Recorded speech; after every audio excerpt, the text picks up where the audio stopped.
नमस्कार दोस्तों, आपके अपने चैनल बैंकिंग पराशर में आपका फिर से स्वागत है। इस वीडियो में मैं आपको स्टैंपिंग के बारे में बताऊंगा।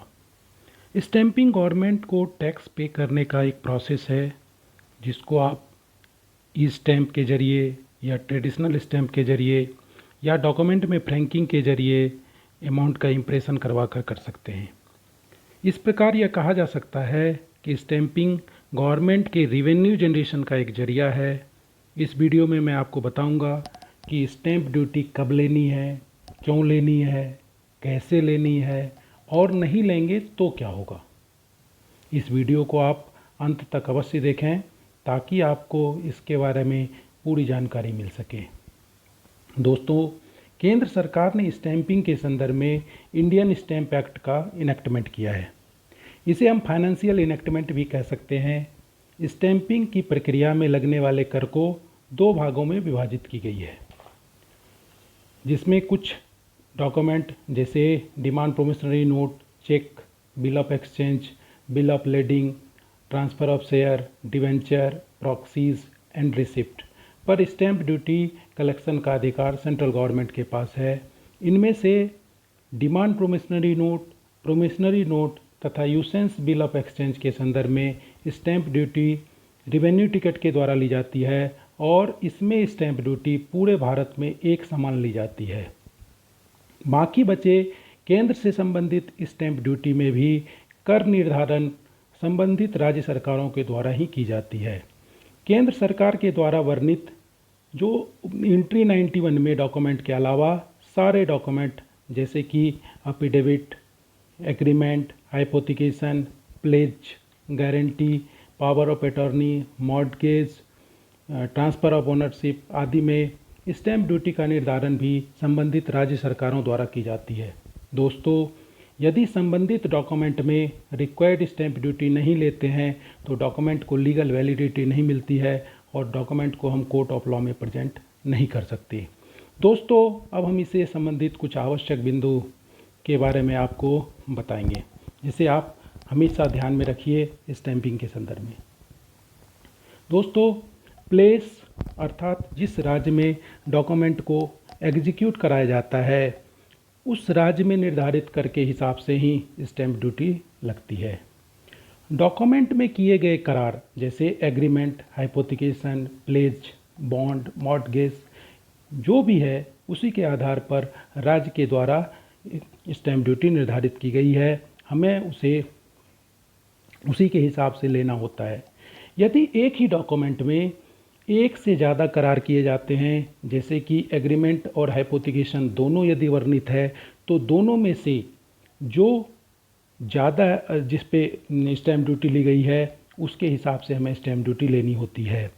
यदि एक करार के लिए 2 बार स्टैंप ड्यूटी कभी भी हम नहीं ले सकते। यदि आप एक लोन में एक से अधिक करार करवा रहे हैं, जैसे कि आप गारंटी भी ले रहे हैं और एग्रीमेंट भी करवा रहे हैं, तो प्रत्येक डॉक्यूमेंट के लिए स्टैंप ड्यूटी अलग अलग लेना होगा। दोस्तों, स्टैंप ड्यूटी हमेशा डॉक्यूमेंट के एग्जीक्यूशन के पहले लेनी है। First stamp then document. Stamp हमेशा गवर्नमेंट अप्रूव्ड लीगल वेंडर से ही खरीदना है। स्टैंप को खरीदने के बाद डॉक्यूमेंट में उसको एप्रोप्रिएट प्लेस में पेस्ट कर या डॉक्यूमेंट के साथ अटैच कर फिर उसे कैंसिल करना बहुत ज़रूरी है, क्योंकि यदि आप उसे कैंसिल नहीं करेंगे तो स्टैंप को दोबारा यूज किया जा सकता है और इससे गवर्नमेंट का रेवेन्यू का लॉस हो सकता है। स्टैंप को हमेशा संबंधित डॉक्यूमेंट के साथ स्टेपल या स्टिच करके रखना चाहिए। कभी भी स्टैंप को पंच नहीं करना है। अब मैं आपको विभिन्न प्रकार के स्टैंप के बारे में बताता हूँ। दोस्तों, स्टैंप को 3 भागों में बांटा गया है, जैसे कि जुडिशियल स्टैंप, पोस्टेज स्टैंप और non judicial stamp. Judicial stamp दोस्तों कोर्ट फी एक्ट के तहत निर्धारित किए जाते हैं, जबकि इसका यूज सूट फाइलिंग या कोर्ट से संबंधित कार्यों में किया जाता है। Postage stamp Indian post office act के तहत निर्धारित किए जाते हैं, जबकि इसका यूज पोस्टेज से संबंधित कार्यों में होता है।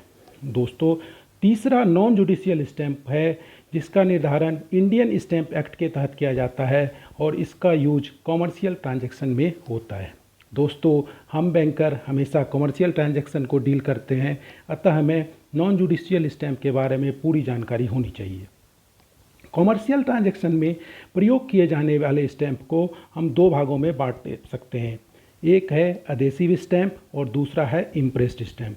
दोस्तों, अधेसिव स्टैंप का मतलब होता है कि वो स्टैंप जिसको आप किसी डॉक्यूमेंट के ऊपर पेस्ट कर सकते हैं, क्योंकि अधेसिव का मतलब होता है गम, और गम जिसको हम चिपका सकते हैं। दोस्तों, जैसे कि revenue stamp, share transfer stamp, consular stamp, special adhesive stamp. Special adhesive stamp भी अधेसिव स्टैंप के ही प्रकार होते हैं।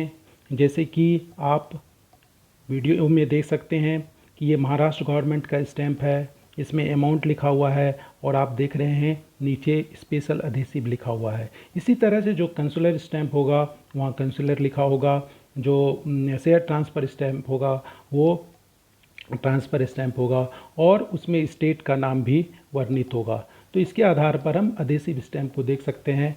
इस स्टैंप को हम डॉक्यूमेंट के ऊपर पेस्ट कर सकते हैं।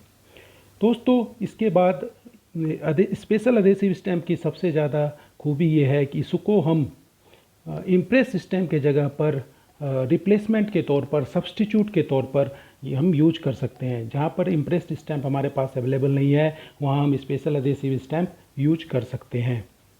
और तीसरा जो हमारा है वो है इम्प्रेस स्टैंप।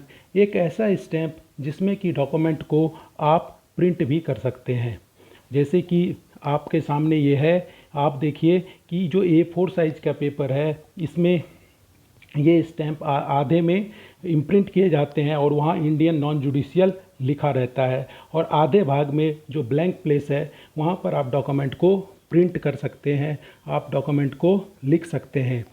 इम्प्रेस स्टैंप में आप देख रहे हैं कि लेफ़्ट साइड में डॉटेड लाइन है जो कि मार्जिन को दर्शाता है, और मार्जिन पे ना तो हमें लिखना चाहिए मार्जिन के अंदर, और ना तो मार्जिन के अंदर हमें सिग्नेचर करना है। दोस्तों, अब मैं आपको डॉक्यूमेंट में स्टैंपिंग के संदर्भ में ली जाने वाली बारीकियों को बताऊंगा। जैसे कि इसमें सबसे पहला है स्टैंपिंग ऑफ डॉक्यूमेंट। जैसे कि मैंने आपको पहले भी बताया है कि फर्स्ट स्टैंप देन डॉक्यूमेंट, अर्थात हमेशा स्टैंपिंग जो है ऑन और before the date of execution of document होना चाहिए। जो दूसरा हमारा है पेमेंट ऑफ स्टैंप ड्यूटी, और स्टैंप ड्यूटी हमेशा बोरोवर के द्वारा पे किया जाता है, क्योंकि डॉक्यूमेंट वही एग्जीक्यूट करते हैं। नेक्स्ट है प्रॉपर स्टैंपिंग। दोस्तों, हमें हमेशा स्पेसिफाइड स्टैंप ही यूज करना चाहिए। जैसे कि ट्रांसफ़र ऑफ शेयर के लिए हमेशा शेयर ट्रांसफ़र स्टैंप हम यूज कर सकते हैं। इसी तरह से रिसिप्ट, बैलेंस कंफर्मेशन या एक्नॉलेजमेंट ऑफ डेट के लिए हम रेवेन्यू स्टैंप का ही यूज कर सकते हैं। इसके साथ फॉरेन बिल के लिए हमेशा फॉरेन बिल स्टैंप यूज कर सकते हैं। कोई भी इम्प्रॉपर स्टैंप हमें यूज नहीं करना चाहिए। लेकिन दोस्तों, यदि इम्प्रॉपर स्टैंप पेस्ट कर दिए गए हैं डॉक्यूमेंट पे, तो वह कोर्ट में वैलिड नहीं होता है। इसके लिए डॉक्यूमेंट को हमें कोर्ट में कलेक्टर के सामने प्रेजेंट करना होता है, और यदि उसमें रिक्वायर्ड अमाउंट के स्टैंप लिए गए हैं तो कलेक्टर कुछ पेनल्टी लेकर उसको ड्यूली स्टैंप कर सकते हैं। लेकिन हमें हमेशा इससे बचना चाहिए और हमेशा प्रॉपर स्टैंप ही लेना चाहिए। Purchase of stamp. दोस्तों, स्टैंप या तो इंडिविजुअल खरीद सकता है या वो बैंक के नाम से खरीदा जा सकता है। दो या दो से अधिक बोरोवर है तो भी हमें सभी का नाम स्टैंप के रिवर्स में वेंडर के द्वारा लिखा जाना चाहिए। इसके साथ ही वेंडर का सील, सिग्नेचर और परचेज डेट भी होना चाहिए। किस पर्पज के लिए स्टैंप खरीदा गया है वह भी मेंशन होना बहुत ज़रूरी है। जिस पर्पज के लिए स्टैंप को खरीदा गया है उसी पर्पज के लिए यूज करना होता है। वैसे दोस्तों, स्टैंप के यूज की कोई वैलिडिटी नहीं होती है, इसे आप सेम पर्पज के लिए कभी भी यूज कर सकते हैं। इसके जबकि कुछ स्टेट है जहाँ पे कि इम्प्रेस्ड स्टैंप की वैलिडिटी को डिफाइन किया गया है। जैसे महाराष्ट्र में इम्प्रेस स्टैंप सिर्फ 6 महीने के लिए वैलिड होता है। इसे आप स्टेट स्टैंप एक्ट में चेक कर सकते हैं। यदि वैलिडिटी के बारे में डिफाइन नहीं किया गया है तो आप इसे सेम पर्पज़ के लिए कभी भी यूज कर सकते हैं। यदि आपने इसे पहले यूज नहीं किया है तो रीयूज स्टैम्प के संदर्भ में परमिटेड नहीं है। नेक्स्ट है दोस्तों कि यूज ऑफ स्टैम्प पेपर। यदि आपने स्पेशल एडेसिव स्टैम्प यूज किया है तो आप इसे डॉक्यूमेंट के फ्रंट पेज पर टॉप में पेस्ट कर सकते हैं। यदि आपने इम्प्रेस्ड स्टैम्प यूज किया है तो इसे आप किसी भी हालत में ऊपर के पोर्शन को कट कर डॉक्यूमेंट के ऊपर पेस्ट नहीं कर सकते। यदि आप ऐसा करते हैं तो ये इंडियन स्टैम्प एक्ट का वायलेशन है और आपका डॉक्यूमेंट अनस्टैम्प माना जाएगा। इम्प्रेस्ड स्टैम्प में आपको ब्लैंक पोर्शन में आप करार को लिख सकते हैं या प्रिंट कर सकते हैं, जबकि मार्जिन में कुछ नहीं लिखना है। इसके रिवर्स में भी आप लिख सकते हैं। कोर्ट के हिसाब से इसमें कोई मनाही नहीं है, लेकिन प्रैक्टिस के अनुसार रिवर्स पेज पर वेंडर या कोर्ट का स्टैंप लगाया जाता है और ये क्लियरली विजिबल हो, अतः इसमें नहीं लिखना चाहिए। यदि आपका डॉक्यूमेंट एक से ज़्यादा पेज में हो तो इसे आप दो तरीके से कर सकते हैं। या तो कंटिन्यूएशन पेज में आप कंटिन्यूएशन पेज यूज कर सकते हैं, जो कि हमेशा वाटर मार्क पेज ही होगा। इसके अलावा प्रिंटेड डॉक्यूमेंट के फर्स्ट पैराग्राफ को या कुछ पोर्शन जो आप स्टैम्प पर लिख सकते हैं उसे आप स्टैम्प पर प्रिंट करें या लिख दें, और जो पोर्शन आपने स्टैम्प पे लिखा है उसे प्रिंटेड डॉक्यूमेंट पर पेन से लाइनिंग के साथ कैंसिल कर दें और उस जगह पे जिसने डॉक्यूमेंट को एग्जीक्यूट किया है सारे का सिग्नेचर लेकर उसे ऑथेंटिकेट कर दें। यदि दोस्तों एक से ज़्यादा स्टैम्प हो, मतलब नंबर ऑफ स्टैम्प एक से ज़्यादा हो, तो कुछ पोर्शन ऑफ डॉक्यूमेंट हमें सारे स्टैम्प पेपर के लिखना चाहिए, जिससे कि सारे स्टैम्प पेपर हमारे कैंसिल्ड हो जाए और इसका दोबारा यूज ना हो सके। दोस्तों इसके अलावा एक और तरीका है जिससे कि इम्प्रेस्ड स्टैम्प को हम कैंसिल कर सकते हैं, जैसे कि उसके ऊपर या तो सील या लिख के this stamp paper duly cancelled form A part of attached document, जो भी डॉक्यूमेंट का नंबर होगा, डेटेड किस डेट में है, फेवरिंग किसके नाम पे है, ऑफ किस बैंक का है, किस ब्रांच का है, executed by undersigned executant for the amount of rupees so and so करके आप उसके नीचे बोरोवर का सिग्नेचर लेकर भी इसे कैंसिल कर सकते हैं। दोस्तों यदि आप एक से ज़्यादा स्टैंप यूज़ करते हैं, जैसे कि 5000 का स्टैंप आपको चाहिए और 1000 के डिनोमिनेशन में आपको 5 स्टैंप मिले हैं, इसमें हमेशा हमें प्रत्येक स्टैंप के ऊपर 1000 ऑफ 5000 लिखना चाहिए, ताकि कुल कितने स्टैंप लिए गए हैं इसका पता प्रत्येक स्टैंप को देखने के बाद हमें चल जाए। दोस्तों हमारा अगला है, यदि एग्जीक्यूशन ऑफ डॉक्यूमेंट एक से ज़्यादा स्टेट में हो, यदि डॉक्यूमेंट साइन करने वाला कोई एग्जीक्यूटेंट दूसरे स्टेट में भी रहता हो, तो जहां सर्वप्रथम हम डॉक्यूमेंट को एग्जीक्यूट कर रहे हैं वहां की स्टैंप ड्यूटी हम सबसे पहले लेंगे। उसके बाद उसे दूसरे बॉर्डर को के सिग्नेचर के लिए दूसरे स्टेट में भेजेंगे। यदि दूसरे स्टेट में स्टैंप ड्यूटी कम है या बराबर है तो उसे बॉर्डर से साइन करवा के वापस ला सकते हैं। लेकिन यदि दूसरे स्टेट में स्टैंप ड्यूटी ज़्यादा है तो डिफरेंस ऑफ स्टैंप ड्यूटी हम पहले लेंगे, फिर डॉक्यूमेंट पर बॉरोवर का साइन करवाएंगे। इस डिफरेंस अमाउंट के स्टैंप ड्यूटी को वहाँ के लोकल स्टैंप ऑफिसर से सर्टिफाई करवाएंगे और यह काम डॉक्यूमेंट उस स्टेट में पहुँचने के 3 महीने के अंदर हो जाना चाहिए। अगला है, डॉक्यूमेंट यदि इंडिया के बाहर आउटसाइड इंडिया एग्जीक्यूट कराए गए हैं तो दोस्तों निगोशिएबल इंस्ट्रूमेंट जैसे कि बिल ऑफ एक्सचेंज या डीपी नोट है, इसके अलावा जो भी डॉक्यूमेंट आउटसाइड इंडिया एग्जीक्यूट कराए जाते हैं उसे भारत में रिसीव करने के 3 महीने के अंदर स्टैंप ड्यूटी उस पर ले लेनी चाहिए, नहीं तो वो डॉक्यूमेंट इनवैलिड हो जाएगा। पावर ऑफ अटॉर्नी भी यदि लिया गया है तो उसके लिए भी सेम पर्पज़ है, उसे भी भारत में रिसीव के 3 महीने के अंदर एग्जीक्यूट हो जाना चाहिए। यदि दोस्तों निगोशिएबल इंस्ट्रूमेंट एग्जीक्यूट किए गए हैं तो उसे बिफोर प्रेजेंटमेंट उस पर स्टैंप ड्यूटी ले लेनी चाहिए। इसके अलावा दोस्तों सबसे ज़रूरी जो है वो हम देखेंगे कैंसिलेशन ऑफ स्टैंप। इसे हम कैसे कैंसिल करेंगे, क्योंकि ये तो बहुत ज़रूरी है। और इसके बिना तो रीयूज हो सकता है और हमारा अनस्टैम्प डॉक्यूमेंट भी माना जा सकता है। तो अधेसिव स्टैंप को दोस्तों हम कैसे कैंसिल करेंगे? अधेसिव स्टैंप को जो बोरोवर है उसका साइन लेके हम उसको कैंसिल कर सकते हैं। स्पेशल अधेसिव स्टैंप के केस में कैंसिल करने का अधिकार सिर्फ प्रॉपर ऑफिसर को दिया गया है और वो proper officer superintendent of stamp हो सकता है, कलेक्टर ऑफ स्टैंप रेवेन्यू हो सकता है। इसके अलावा कुछ स्टेट में नेशनलाइज्ड बैंक के ब्रांच मैनेजर को भी प्रॉपर ऑफिसर के रूप में डेजिग्नेट किया गया है और वो उसे कैंसिल कर सकता है। दोस्तों, इम्बोस्ड स्टैंप के केस में या जो नॉन जुडिशियल स्टैंप है उसके केस में हम उस पर प्रिंट करने के बाद या उस पर लिखने के साथ ही वो कैंसिल हो जाता है। इसके अलावा जो हम सील लगा के भी इसे कैंसिल कर सकते हैं, सिग्नेचर करके जो हम सील लगाते हैं अटैच टू फॉर्मिंग पार्ट, जो हमने आपको पहले बताया था, उसके द्वारा भी हम कैंसिल कर सकते हैं। दोस्तों, यदि एक से अधिक बोरोवर डॉक्यूमेंट को साइन कर रहा है और यदि एक स्टैंप यूज हो तो एक बोरोवर का सिग्नेचर स्टैंप को लेकर कैंसिल करवा सकते हैं और जो बाकी बोरोवर है उसका सिग्नेचर नीचे लिया जा सकता है।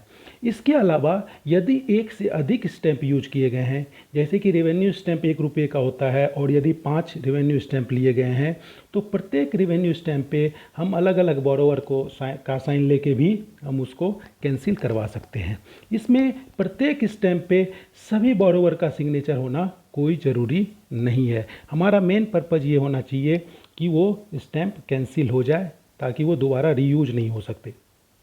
अब दोस्तों आता है कि क्या एक इफ़ेक्टिव मेथड हो जिससे कि हम कैंसिल कर सकते हैं। तो सबसे पहले हमें ये ध्यान रखना है कि इसे इस तरह से कैंसिल किया जाए कि दोबारा यूज ना हो सके। तो जो डॉक्यूमेंट का क्रिएटर है, एग्जीक्यूटेंट है, उसका सिग्नेचर करवा कर उसे हम कैंसिल करवा सकते हैं। सिग्नेचर डॉक्यूमेंट से शुरू होकर स्टैंप को पार करते हुए डॉक्यूमेंट तक हो, ताकि ये निश्चित हो कि इसका जब भी सिग्नेचर किया गया था उस समय स्टैंप पेस्ट किए गए थे। सभी स्टैंप को एक पैटर्न पे ही कैंसिल करना चाहिए। डायगोनल लाइन के द्वारा यदि क्रॉसिंग डायगोनल लाइन हम करते हैं तो वो भी वैलिड कैंसिलेशन माना जाता है, लेकिन ये डायगोनल लाइन जो है ये हमेशा डॉक्यूमेंट तक पहुँचे। इसके अलावा दोस्तों, यदि इनएफेक्टिव कैंसिलेशन क्या होता है? यदि आपने एग्जीक्यूटेंट से सिग्नेचर तो लिया है लेकिन वो या तो डॉक्यूमेंट के ऊपर है या स्टैंप के ऊपर है, तो वो इनएफेक्टिव माना जाता है। इसके अलावा यदि आपने स्टैंप को एक कैंसिलेशन के लिए आपने एक लाइनिंग खींच दी है और सिर्फ सिंगल लाइन से आपने कर दिया है तो वो भी इनएफेक्टिव माना जाता है। अब आता है दोस्तों, यदि इनएफेक्टिव है तो यदि आपने कैंसिल नहीं है किया है तो क्या होगा? तो ऐसी स्थिति में डॉक्यूमेंट आपका अनस्टैम्प माना जाएगा और वो कोर्ट ऑफ लॉ में वैलिड नहीं होगा। इसके अलावा इसका इफ़ेक्ट क्या हो सकता है? तो उसके लिए दोस्तों ये है, यदि अंडर स्टैम्प या अनस्टैम्प डॉक्यूमेंट है तो इस कंडीशन में उसमें ना तो केस फाइल किया जा सकता है उस डॉक्यूमेंट के बेस पे, या तो उसको कहीं भी एविडेंस के तौर पर भी नहीं माना जा सकता है। तो दोस्तों, यदि ऐसा है तो अनस्टैम्प्ड या अंडर स्टैम्प को हम जो पेनल्टी के साथ फिर रीवैलिडेट कर सकते हैं, जिसमें कि मिनिमम पेनल्टी 5 रुपये होगा और मैक्सिमम डिफरेंस का 10 टाइम्स हो सकता है। जैसे कि आपने एग्रीमेंट यदि 200 रुपये का किया है और 100 रुपये का 300 रुपये का करना था, 100 रुपये का यदि डिफरेंस है तो 100 का डिफरेंस प्लस 100 का 10 गुना मतलब 1000 और 1100 रुपये आप वो पेनल्टी पे करके कलेक्टर के सामने उस डॉक्यूमेंट को प्रेजेंट कर सकते हैं, जिससे कि कलेक्टर उसे इंडोर्स करके ड्यूली स्टैंप का सील लगा सकता है और ये राइट सिर्फ आपके डिस्ट्रिक्ट कलेक्टर को होता है। दोस्तों, नेक्स्ट आता है एडजुडिकेशन। एडजुडिकेशन का मतलब होता है कि यदि किसी डॉक्यूमेंट के बारे में, किसी करार के बारे में आपको ये नहीं पता चल रहा है कि इस पर क्या स्टैंप ड्यूटी लगेगी, तो इसे आप कलेक्टर के सामने प्रेजेंट कर सकते हैं इस डॉक्यूमेंट को। लेकिन ये डॉक्यूमेंट प्रेजेंटेशन या तो एग्जीक्यूशन के पहले हो या डॉक्यूमेंट एग्जीक्यूशन के विदिन 1 मंथ हो। यदि वो डॉक्यूमेंट अब्रॉड में किया गया हो तो वो 3 महीने के अंदर, इंडिया में जिस दिन से रिसीव हुआ है उसके 3 महीने के अंदर आप प्रेजेंट कर सकते हैं। और इसमें जो है 50 पैसे से लेकर 5 रुपये तक का फ़ी लिया जा सकता है और कलेक्टर उसको फिर इंडोर्स करके सर्टिफाई कर सकता है जब आपने जो रिक्वायर्ड स्टैम्प पेपर दिया है, पे कर दिया है तो, और ये endorsement full paid stamp duty माना जाता है। दोस्तों नेक्स्ट है हमारा स्टैम्प ड्यूटी ड्यूरिंग रिन्यूअल। जैसे कि आपने किसी को कैश क्रेडिट दिया है और आपको रिन्यूअल करना है, तो रिन्यूअल के टाइम में आपको कुछ बातें हैं जो ध्यान में रखनी चाहिए। यदि सेम लिमिट पे रिन्यूअल आप कर रहे हैं तो उसमें कोई भी स्टैम्प ड्यूटी नहीं लेनी होती है। इवन यदि इंटरवेनिंग पीरियड में आपका स्टैम्प ड्यूटी स्टेट के द्वारा इंक्रीज की गई है, क्योंकि आपने इस फैसिलिटी के लिए जिस समय दी गई है फैसिलिटी उसके हिसाब से ऑलरेडी स्टैम्प ड्यूटी ले ली है। यदि आप रिन्यूअल के साथ इन्हांसमेंट कर रहे हैं तो उस केस में आपको जो डिफरेंस ऑफ अमाउंट है उसका स्टैम्प ड्यूटी लेना चाहिए। जैसे कि मान लिया जाए आपने 10 लाख रुपए का पहले दिया था कोई एडवांस, और उस समय स्टैम्प ड्यूटी 0.10 थी, जिसमें कि आपने 1000 रुपये का स्टैम्प ड्यूटी पे किया है। अब इस साल आप उसे 15 लाख रुपए कर रहे हैं और 15 लाख का आप रिन्यूअल कर रहे हैं, जबकि स्टैम्प ड्यूटी 0.10 से बढ़कर 0.20 हो गया। तो आज के डेट में इसमें टोटल स्टैम्प ड्यूटी 3000 रुपये आपको लेनी चाहिए। आपने 1000 रुपये पहले स्टैम्प ड्यूटी ले लिया है और आज के डेट में 3000 रुपये आपको लेना था, तो 3000 में 1000 माइनस करके आप 2000 रुपये का प्रेजेंट में स्टैम्प ड्यूटी पे कर उस डॉक्यूमेंट से फिर इन्हांसमेंट कर सकते हैं। नेक्स्ट आता है दोस्तों रिफंड ऑफ ऑब्सोलीट स्टैम्प। इसका मतलब क्या होता है कि यदि कोई आपके पास आपने स्टैम्प खरीदा और उस स्टैम्प को आप यूज में नहीं ला पाए, तो इस केस में कुछ स्टेट के अलावा आप इसको कभी भी रिफंड के लिए नहीं दे सकते, बल्कि कि 6 महीने के अंदर आप इसको दोबारा अपने जहाँ से आपने ख़रीदा है उसके सामने रिप्रेजेंट करके आप उससे रिफ़ंड ले सकते हैं, और वो रिफ़ंड का अमाउंट 90% होता है। यदि बैंक के नाम से वो यदि स्टैम्प खरीदा गया है, यदि बैंक ने खरीदा है तो उसमें 100% रिफ़ंड का प्रावधान है। तो यदि 6 मंथ ओल्ड है और आपको वो स्टैम्प यूज़ नहीं आया तो आप रिफ़ंड करके उससे दोबारा फिर यदि आपने यूज़ नहीं किया है तो आप रिफ़ंड ले सकते हैं। यदि डॉक्यूमेंट फॉरेन करेंसी में किए गए हैं तो हमेशा देखना चाहिए कि इंडियन करेंसी में उसको कन्वर्ट करके जो भी स्टैम्प ड्यूटी आता है उस हिसाब से हम उसको कलेक्ट कर लेते हैं। दोस्तों नेक्स्ट आता है पेनल्टी फॉर नॉन स्टैम्पिंग। तो पेनल्टी फॉर नॉन स्टैम्पिंग कौन कर सकता है दोस्तों? मतलब जो एग्जीक्यूटेंट है, जो बॉरोवर है, उससे हम पेनल्टी ले सकते हैं। और वो पेनल्टी क्या होगा दोस्तों? वो 500 रुपये तक का पेनल्टी हो सकता है उस पर जिसको लोन डॉक्यूमेंट एग्जीक्यूट करना था उसने यदि स्टैम्पिंग नहीं कराया तो उससे 500 रुपये तक का फ़ाइन किया जा सकता है, और वो फ़ाइन जो कलेक्टर के द्वारा होगा और वो देय होगा। तो इसके साथ ही दोस्तों स्टैम्पिंग सीरीज़ का ये डॉक्यूमेंट हमारा आज समाप्त होता है। मुझे आशा है कि आपको वीडियो के शुरू में लिए गए सारे प्रश्नों का उत्तर मिल गया होगा। यदि आपको यह वीडियो अच्छा लगा हो तो आप इसे लाइक करें, इसे आप अपने दोस्तों में शेयर करें, और अभी तक सब्सक्राइब नहीं किया है तो इस चैनल को सब्सक्राइब ज़रूर करें ताकि अगले वीडियो का नोटिफिकेशन आपको तुरंत मिल सके।